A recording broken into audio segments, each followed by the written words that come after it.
Hello my friends, hope you guys are having a beautiful day.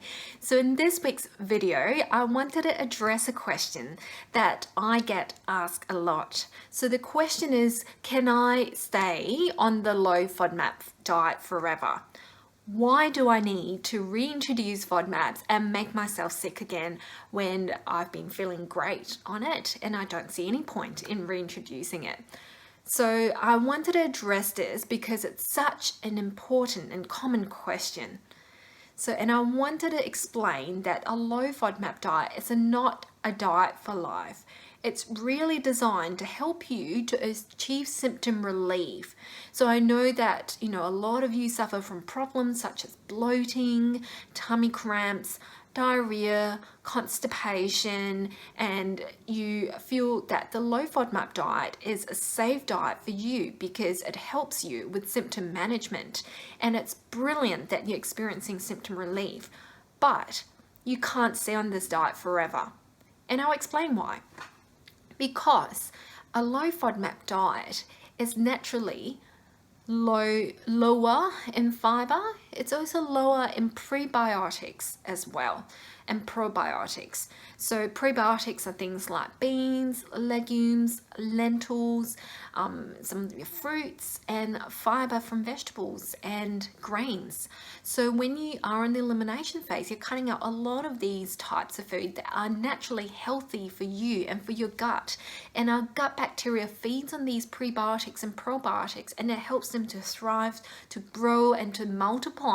So when we're in the elimination phase for a long period of time, you then your gut bacteria starts to suffer because they don't have these sorts of food or fuel to survive on. So that can affect your gut microbiome in the long term. And research from the Monash University has demonstrated that if you're in the low FODMAP diet for a long period of time, then that can affect your gut microbiome.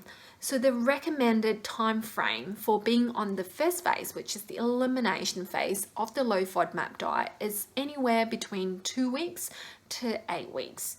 I would generally recommend for the clients that I work with and members that I work with in my program to be on the elimination phase for anywhere between 4 to 6 weeks. And if you feel like you need an extra bit of time to get you better, you can follow it for about 8 weeks.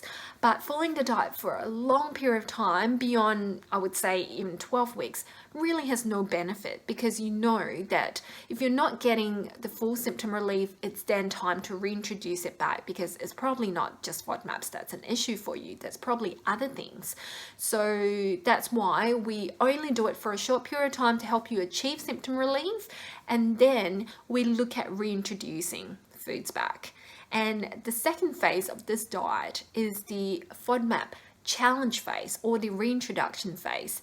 And for the clients that I work with in my program and for the members that I help, we give them a step-by-step framework, a very systematic way of reintroducing FODMAPs back into the diet.